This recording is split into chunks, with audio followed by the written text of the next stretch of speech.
Hey, what's up YouTube? It's ICU. Today we have a lot to talk about in the world of jailbreaking, specifically the iOS 10 jailbreak, and also Happy New Year's. Big thumbs up for 2017. I'm incredibly excited for it, not only from the perspective of a jailbreaker, but also from that of an Apple enthusiast, because we should receive a lot in both the hardware and software departments in 2017, and specifically the iPhone might finally get a full design refresh. We've had the same iPhone 6 style design for so long. Let me know if you're excited about that down below in the comment section. Also, of course, big thumbs up because we should get our first public usable jailbreak for iOS 10 very soon. 3C33 is finally over. Luca Tedesco is on his way home, and hopefully he should be able to complete that Gamma jailbreak that we've all been eyeing since about Christmas now. Also, quick note, my Apple AirPods and my gift cards giveaway has finally concluded. The winners have been announced on Twitter if you happen to miss it, and be sure to give this video a thumbs up if you're excited about new giveaways that I do have planned in the future. They're coming up soon. Click that subscribe button below next to my channel name to ensure that you don't miss out when I announce them and when I also release videos concerning jailbreaking and updating you guys like I'm doing today. Now, with that said, before we fully get into what we're going to talk about in this video, I do need to preface by saying that I highly recommend you guys watch the preceding parts in this series. This is essentially the fourth installment, and while the first isn't necessary, you definitely should check out the second and third. In fact, I will have down below in the description a link to a special playlist containing all parts. It is also on your screens now via the cards. You will definitely have to watch through that to actually understand what I'm talking about. Okay, so let's get into it. As I said before, Luca Tedesco is on his way home from 3C33, and that also means that hopefully we should get our Gamma jailbreak shortly, because of course, as many of you do know, he did tease the prospect of a Gamma or a more stabilized jailbreak than what he's released thus far for iOS 10.1.1. Of course, as many of you know, Gamma comes after beta, and it's definitely not the final version, but it should be more stable. He has promised more stability, and hopefully it could include support for additional devices. We're unclear whether at that point the public should jailbreak, because of course the beta jailbreak has been reserved for developers to actually finalize things and get everything functioning on iOS 10. But of course, some individuals who do not fall under the category of developer have kind of jumped the gun a bit, and they've put their device's ability to be able to jailbreak in the future at jeopardy, because of course they could be forced into a restore, as I've been talking about throughout this series. But Luca's on his way home now. In fact, his Twitter timeline is full of tweets concerning his travels and trying to get home. Once he does, again, we should actually receive a Gamma jailbreak shortly, because as I mentioned previously, he forgot to actually copy over some of the code that he was working on from his main desktop computer to his laptop, so he couldn't work on anything jailbreak related other than actually fixing some bugs on his already jailbroken iOS 10.1.1 device. That was pretty much it. So now that he's on his way home, again, things should be finalized, or at least the Gamma version should be finalized very soon. I'm going to keep you guys fully updated, of course, as I have throughout this series. I want you guys to be able to jailbreak just as badly as I want to be able to jailbreak, and I also don't want you guys to risk your own ability to jailbreak. That's absolutely key, because while I could so easily release a tutorial telling you how to jailbreak iOS 10.1.1, believe me, I definitely thought about it. I don't want you guys to be forced into a restore accidentally, and I don't want to be the reason that you guys have to restore your devices. So I've opted to actually not release a tutorial until things are more stable. Now, next up, we're going to talk about iOS 10.2. This is also pretty exciting. Luca tweeted out on Twitter, quote, "Suggestion, keep 10.1/10.2 blobs real close on pre-764-bit. What the heck does that mean? Well, essentially he's referring to SHSH blobs. There has been kind of a tool to come out as of late that does technically allow for downgrades called Prometheus.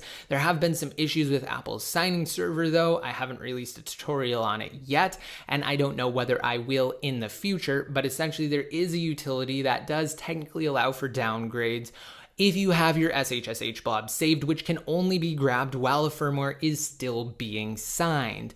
Now, the reason why he's talking about this is actually pretty exciting. So let's go ahead and switch on over to the next tweet. He says, quote, reason for that is that my KPP technique thing should in fact be usable to chain load a new kernel.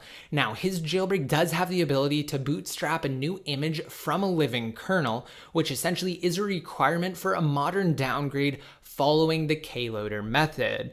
Again, what does that mean? Because it sounds like I'm speaking gibberish. Well, essentially, technically, he could use his main KPP technique, which actually attacks KPP, which is fully different from anything that's ever been released publicly previously, at least according to Luca, to downgrade to a lower iOS version. Now, he himself is not going to release anything that's actually capable of downgrading, but it is technically possible. He's just not going to do the work required to actually do it. There would be so much that it would entail that, again, it's just not worth it for him, especially since we do have this Prometheus thing that's kind of looming on the horizon, something that could potentially be usable. Now, let's go ahead and switch on over here to the next tweet.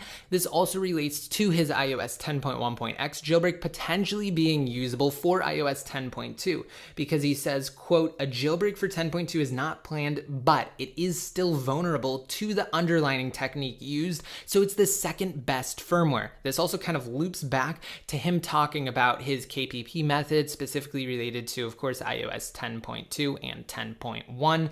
This means that, in essence, again, the underlying foundation of his jailbreak hasn't been patched in iOS 10.2, even though there are a number of security fixes inside of iOS 10.2. The main exploits, of course, have been patched. This is different. This isn't related to the chain of exploits that are triggered in a jailbreak, but this could definitely aid someone in jailbreak development if they wanted to target iOS 10.2. Hello, Pangu. I mean, come on, it would be great to get an iOS 10.2 jailbreak. I know a lot of you are with me there. Now, let's go ahead and switch on over to the next one here. He says, quote, 10.2 is vulnerable to my KPP thing, not blowing 0 days for it. So as I mentioned before, 10.2 still vulnerable to KPP, but of course, all of the exploits actually used in the chain to jailbreak are now patched. They were of course patched, in fact, before the jailbreak was even released, because that is how it was actually built.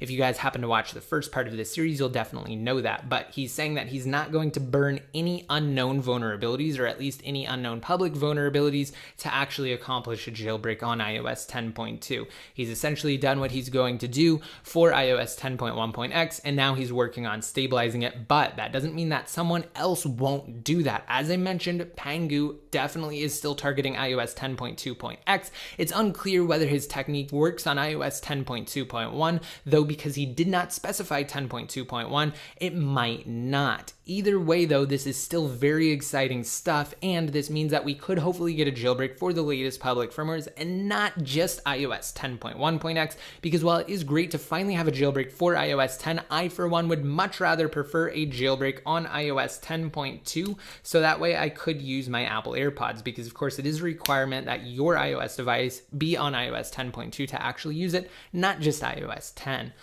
Also, in this final tweet, he says, quote, by that I imply that KPP alone is not enough. I am simply not supplying any other missing part. Again, this just goes back to what I said before, and this is the final piece in this story. He's not going to work on actually upgrading it to include support for iOS 10.2, and of course, there's not going to be a downgrade from this either, but this is definitely very exciting from a jailbreaker's perspective, and we're getting some insight into the world that we normally don't hear about, because of course, primary developers such as Pangu, of course, even Taiji and the jailbreak teams of old never give ETAs, they never give announcements or even share their thoughts related to jailbreak development.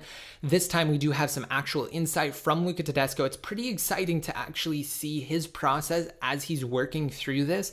And again, like I said, we should get our first stabilized version of an iOS 10.1.x jailbreak very soon. 10.2's future also looks bright. I'll keep you guys updated anytime anything happens. Again, click that subscribe button if you have yet to. Also, I wanted to give a huge shout out to Black Geek Tutorials. He helped a lot in the analysis found in today's video. Subscribe to his channel if you have yet to. It's linked below. One last time, Happy New Year's, Happy 2017, and let's hope we get more jailbreaks this time around. And until next time, this is ICU signing out. Join the iCrack Your iDevice community on Patreon to help out the channel and to be featured in videos similar to these top contributors. Click the link on your screens now if you're on desktop, or check below.